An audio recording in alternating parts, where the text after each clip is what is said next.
Catherine Mitchell turned another page of her Pride and Prejudice novel, ignoring the judgmental stares from the business travelers around her in the first-class cabin. Her cozy gray penguin sweatshirt and worn jeans stood in stark contrast to their tailored suits and designer outfits. At 40, her auburn hair fell in natural waves around a face that needed no makeup to highlight its quiet beauty. She had boarded Atlantic Skyway's Flight 207 from Chicago to New York early, preferring to avoid attention.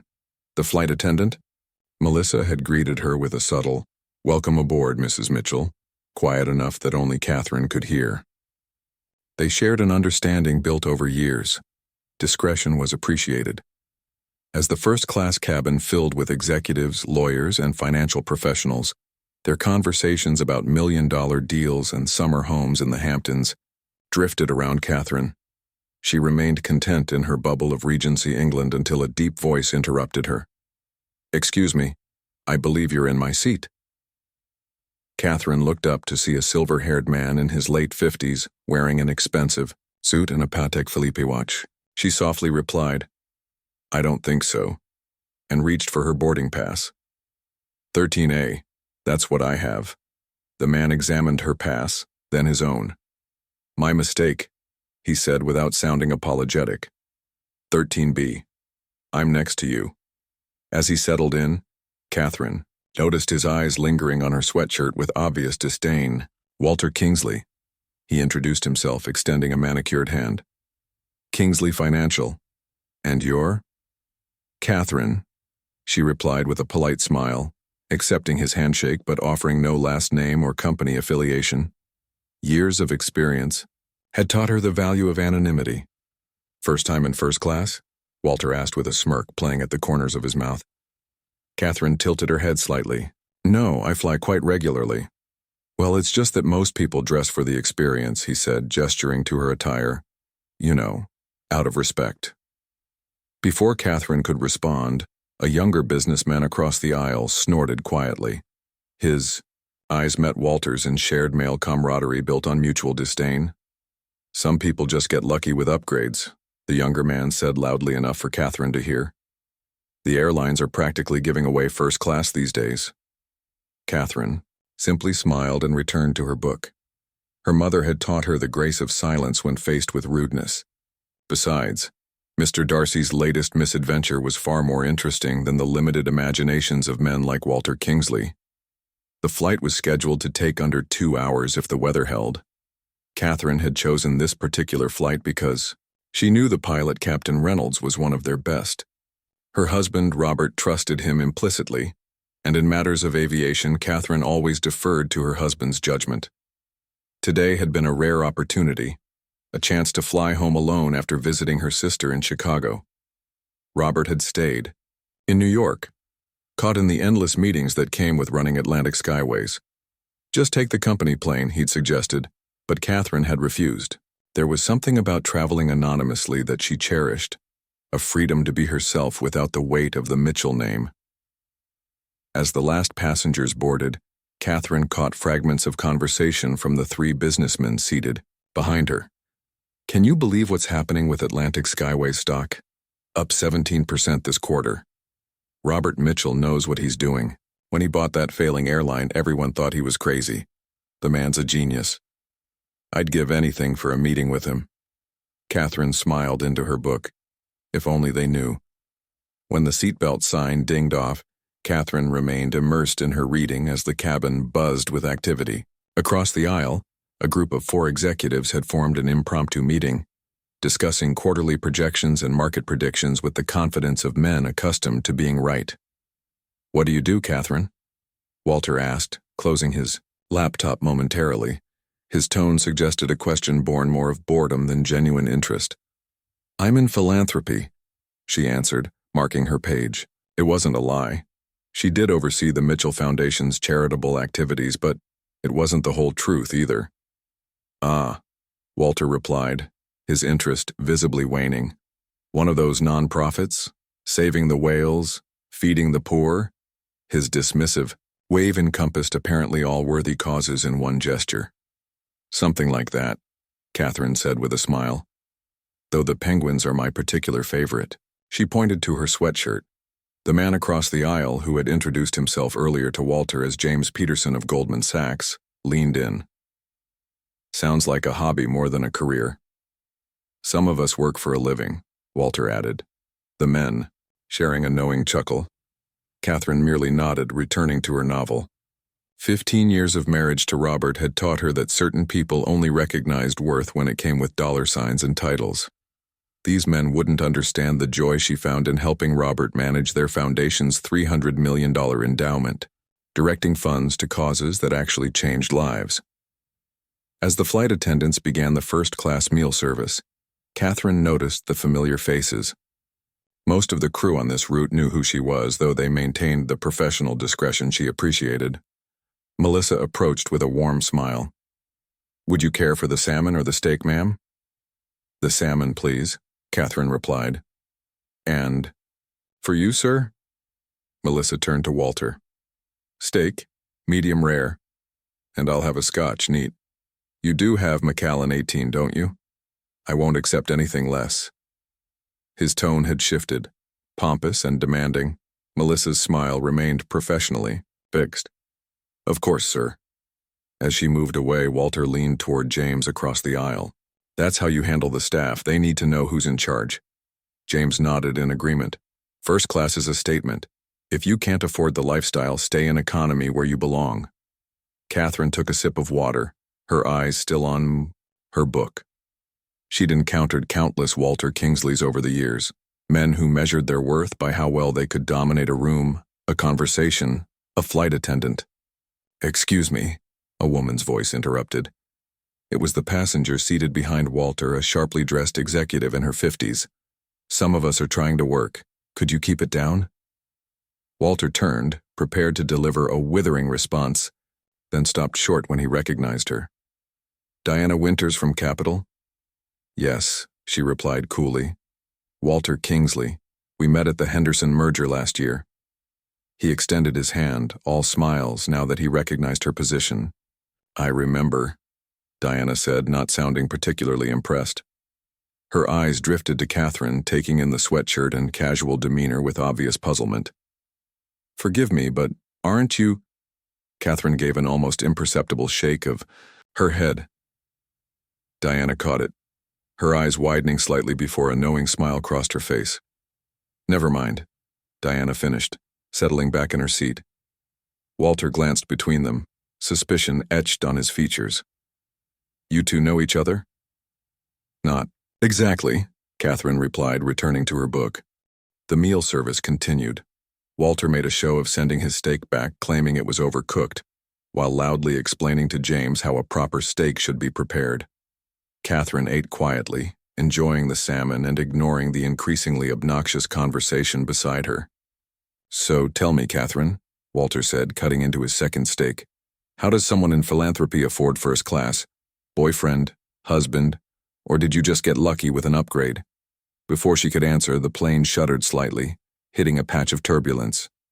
The seatbelt sign dinged on. "Ladies and gentlemen, this is Captain Reynolds. We're experiencing some light turbulence. Please return to your seats and fasten your seatbelts." Catherine set her book aside, suddenly gripping the armrests. This was the part of flying she hated, the reminder that they were suspended 35,000 feet above solid ground, at the mercy of physics and weather. "Afraid of flying?" Walter asked, noticing her white knuckles. "A little," she admitted. "Shouldn't have splurged on first class then," he remarked. Economy would have been just as turbulent but cheaper. Behind them, Diana Winters cleared her throat loudly, clearly overhearing Walter's comment and disapproving. Catherine just breathed deeply, focusing on the techniques her therapist had taught her for managing flight anxiety. The plane settled, and Melissa approached. "Can I get you anything, ma'am?" she asked Catherine, genuine concern in her eyes. "Just some tea, please. Chamomile, if you have it." "Right away." Melissa moved efficiently, returning moments later with a steaming cup. "Thank you, Melissa," Catherine said gratefully. Walter's eyebrows rose. "On a first-name basis with the flight attendants? You must fly this route often." Catherine simply nodded, sipping her tea. The conversation around her continued, but her mind drifted to Robert. He would be waiting at JFK despite her insistence that she could take a cab. The CEO of Atlantic Skyways can't have his wife taking cabs, he'd joked. It's bad for business. The turbulence had passed, leaving behind a smooth journey through clear skies. Catherine returned to her book, finding solace in the familiar pages. Walter, meanwhile, had struck up a conversation with James and another executive who had joined them from across the aisle, a younger man named Trevor who seemed desperate to impress. The Mitchell acquisition of Atlantic Skyways was genius, Trevor was saying, his voice carrying clearly to Catherine. Taking a failing airline and making it the gold standard for luxury travel in just 5 years. Robert Mitchell is overrated, Walter replied dismissively. He got lucky with timing and market conditions. Anyone with his inheritance could have done the same. Catherine's fingers tightened almost imperceptibly on her book. Robert had built Atlantic Skyways from near bankruptcy to industry leader through sheer determination and innovation. His inheritance had been modest, just enough to give him a start. The rest was 18-hour days, brilliant strategy, and a genuine desire to transform air travel. I don't know, James countered. I heard he answers customer emails personally. Who does that at his level? PR stunt, Walter scoffed. Probably has some assistant handling it all. Catherine suppressed a smile, thinking of the 2 hours Robert spent each evening responding to customer feedback. It was his favorite part of the day, connecting with the people who chose to fly with them. Trevor lowered his voice, though not enough. What I wouldn't give to meet his wife, though. Catherine Mitchell. Have you seen her? Former model, manages their foundation. Worth billions now, married the golden ticket. Walter chuckled. Smart woman. Actually, James corrected, she had her own money. Fashion design business or something before they met. Sold it for millions. Catherine kept her eyes fixed on her book, though she'd stopped reading. Her small clothing line started straight. Out of design school had been successful enough, but hardly millions. She'd sold it to focus on the foundation, a decision she'd never regretted. Still, Walter insisted, you don't get to that level without connections. Merit only gets you so far. The rest is who you know, who your parents know, or who you marry. The conversation shifted as Melissa approached with fresh drinks for the men. Catherine couldn't help but notice how Walter's tone changed, becoming overfamiliar, almost condescending. Tell me, sweetheart, he said to Melissa, how long have you been with Atlantic? Ever meet the big boss? Melissa maintained her professional demeanor. 8 years, sir. And company policy doesn't allow us to discuss. Come on, Walter pressed. Mitchell must fly his own airline sometimes. What's he like? Demanding? One of those entitled rich guys? I really couldn't say, sir. Melissa's eyes flickered briefly toward Catherine, then away. I bet his wife's a piece of work too, Trevor added. Those trophy wives always are. Probably complains if her champagne isn't the right temperature. Catherine set her book down gently. Excuse me, she said, rising from her seat. I need to use the restroom. As she moved past Walter, he made no effort to stand or make way for her, forcing her to squeeze awkwardly past his knees. She could feel their eyes on her as she walked toward the front of the cabin, hear the muffled laughter. In the small bathroom, Catherine splashed cold water on her face. Normally, their ignorant comments wouldn't bother her. She'd heard far worse over the years.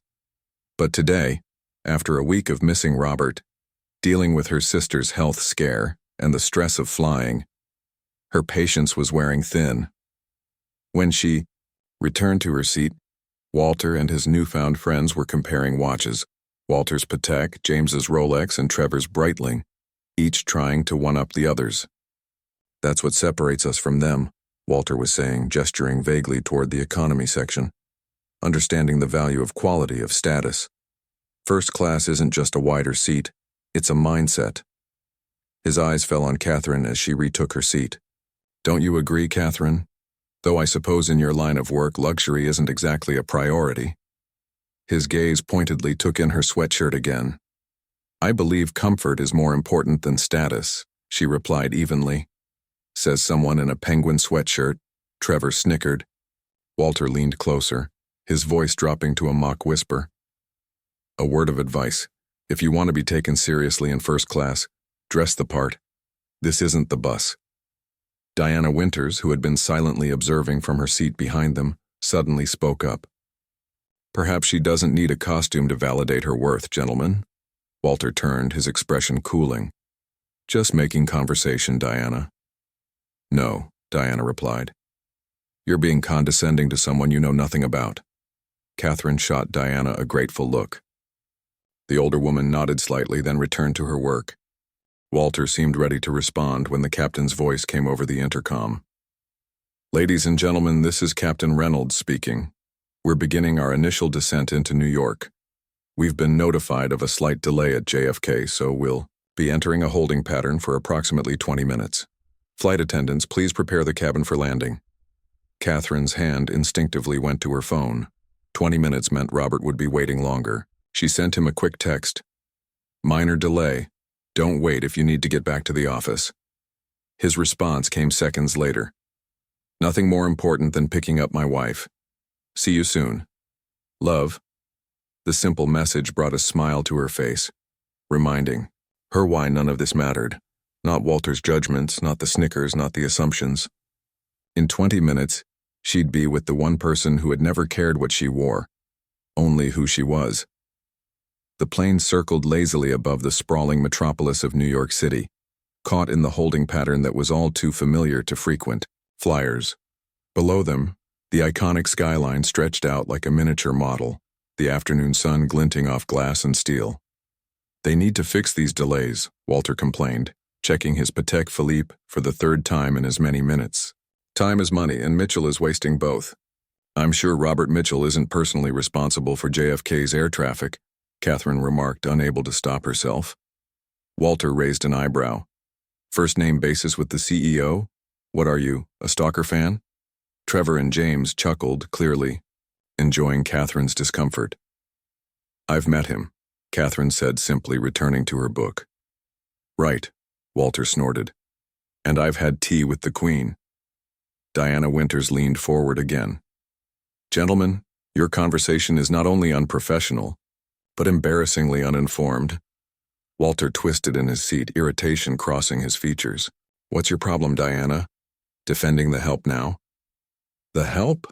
Diana repeated, her voice dangerously calm. Is that how you view everyone who doesn't fit your narrow definition of success? Before Walter could respond, Melissa approached there, her professional smile firmly in place, though her eyes betrayed fatigue.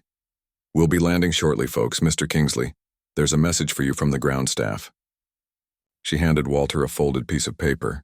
He opened it, scanned the contents, and his expression shifted from annoyance to something approaching reverence. Robert Mitchell wants to meet me at the terminal, he said, his voice rising with excitement. Me specifically? Catherine's eyes widened slightly. Robert hadn't mentioned meeting any passengers. Yes, sir, Melissa confirmed. He's requested meetings with several passengers upon arrival. Walter turned to James and Trevor, his earlier arrogance magnified tenfold. Gentlemen, this is how it happens. The right connections, the right impression. He must have heard my name, known my reputation. How? James asked, visibly jealous. We've just been sitting here. Walter tapped his temple. It's about being visible, being known. Mitchell clearly recognizes talent when he sees it. Catherine bit her lip to prevent herself from laughing outright. The men's excitement was almost childlike, primping and adjusting their ties at the prospect of meeting her husband. The plane began its final descent, the familiar sensation of pressure building in Catherine's ears. She swallowed hard, gripping the armrests again as her anxiety flared. Flying had never come easily to her, an irony not lost on her given her husband's profession. Seriously, what is with you? Walter asked, noticing her white knuckles. It's just landing. Some people have fears, Walter, Diana interjected coolly. Just as some people have manners. Apparently neither can be assumed. Walter shot her an annoyed glance but said nothing more as the plane touched down with a gentle bump, rolling smoothly along the runway. Ladies and gentlemen, welcome to John F. Kennedy International Airport. Local time is 4:15 p.m., and the temperature is a pleasant 72 degrees. On behalf of Captain Reynolds and the entire crew, thank you for flying Atlantic Skyways today. The announcement continued as the plane taxied toward the gate. Catherine felt the familiar relief wash over her. Another safe landing, another fear, conquered, at least until the next flight. As the seatbelt sign dinged off, the cabin erupted into activity. Walter and his new friends were particularly eager, gathering their belongings with unusual haste.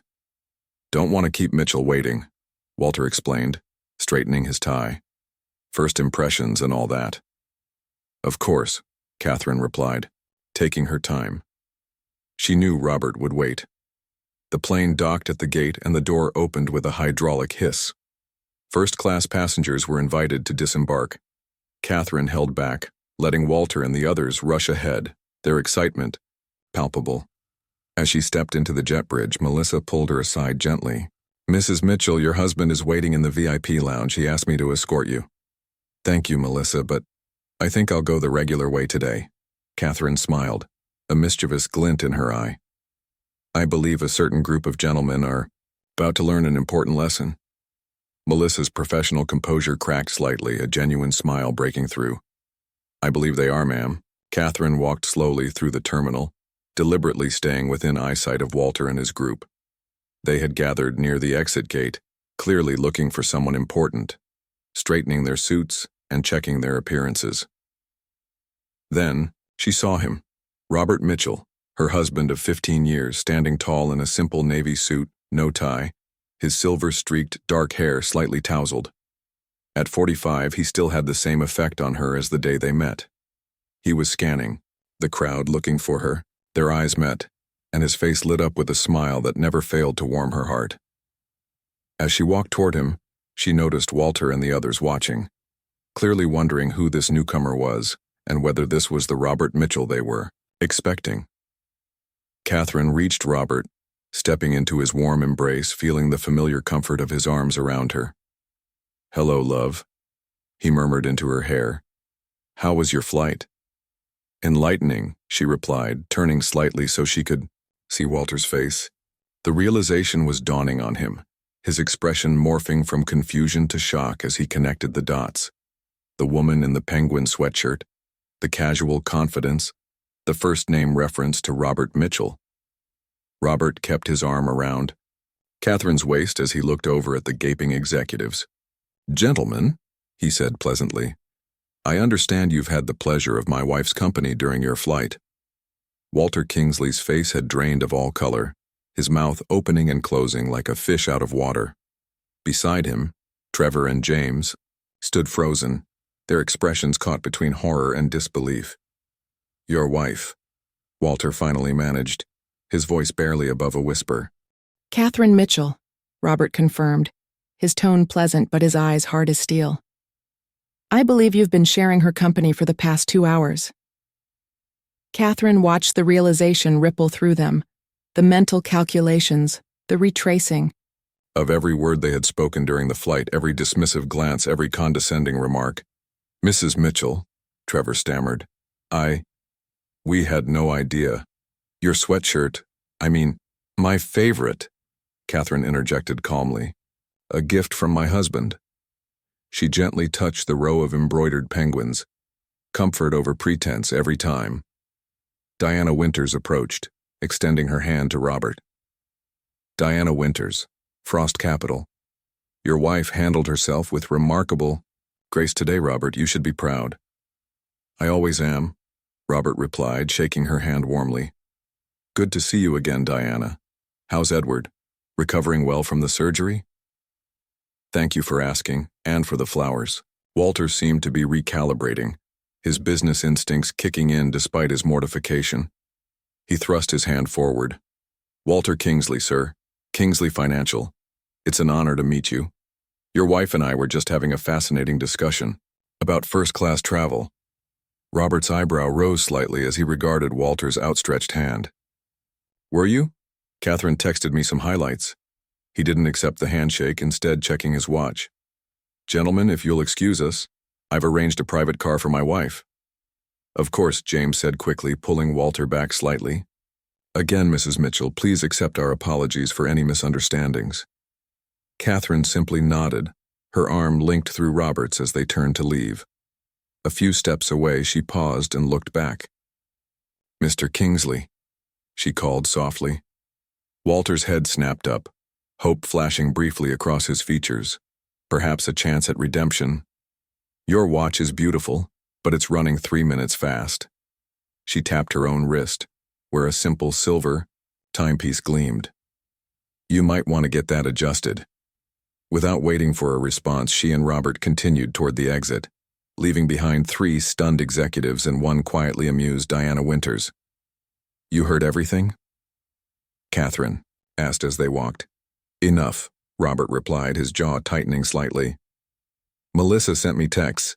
I was ready to come on board myself, but she assured me you were handling it with your usual grace. I almost cracked when he said you were overrated, Catherine admitted, squeezing his arm. Robert chuckled. Only almost? Your restraint is one of the many reasons I adore you. He glanced down at her sweatshirt. Though your fashion sense remains questionable. Catherine laughed, the tension of the flight finally dissolving. Says the man who bought me this masterpiece, and you wear it more than anything else in your wardrobe, he teased. They reached the exit where Philip, their driver for over a decade, waited beside a sleek black car. He smiled warmly at Catherine, opening the door for her. Welcome home, Mrs. Mitchell. Good flight? Educational, Philip. Very educational. As they settled into the back seat, Catherine finally felt the weight of the day lift from her shoulders. Robert took her hand, his thumb gently caressing her palm. I was thinking, he said casually, about Walter Kingsley. Catherine groaned. Must we? I'd rather forget him entirely. Kingsley Financial is seeking new investors, Robert continued, a mischievous glint in his eye. They've approached Atlantic's board 3 times in the last month. And, I'm thinking, his charm and people skills might not be the right fit for our company culture. Catherine considered this, then shook her head. Don't reject him because of me. Judge his proposal on its merits. Robert smiled, leaning over to kiss her forehead. That's why you're the heart of our foundation, always fair even to those who don't deserve it. As they drove through the bustling streets of New York, Catherine rested her head on Robert's shoulder, thinking about Walter and men like him. So caught up in appearances, in status symbols and power plays, that they missed the substance beneath, the surface. Back at the airport, Melissa helped Diana Winters with her carry-on. Did you enjoy the show? Melissa asked quietly. Diana smiled. Immensely. I've known Catherine for years through charity work. She could buy and sell those buffoons 10 times over, yet she never flaunts it. Mrs. Mitchell is one of a kind, Melissa agreed. She remembers. Every crew member's name, asks about our families. Unlike some, Diana remarked, glancing meaningfully at Walter, who was still standing shell-shocked by the gate, his former bravado deflated like a punctured balloon. As Walter watched the Mitchells' car disappear into the New York traffic, a text alert pinged on his phone. He opened it to find a message from his assistant. Atlantic Skyways declined our investment proposal. Mitchell himself reviewed and rejected it. Walter closed his eyes, the full impact of his misjudgment washing over him. He had spent 2 hours belittling the wife of a man whose approval he desperately needed, all because of a penguin sweatshirt and his own prejudice. Trevor and James had already slunk away, distancing themselves from the debacle. Walter stood alone, clutching his designer briefcase and wearing his Patek Philippe, status symbols that had meant everything to him this morning but suddenly seemed hollow and meaningless. In the distance, he spotted Catherine's flight attendant, Melissa, walking through the terminal. She caught his eye for just a moment, gave him a small, knowing smile, and continued on her way. Another reminder that in life, as in first class, it was never about the clothes you wore or the watch you flaunted, but the respect you showed to everyone around you.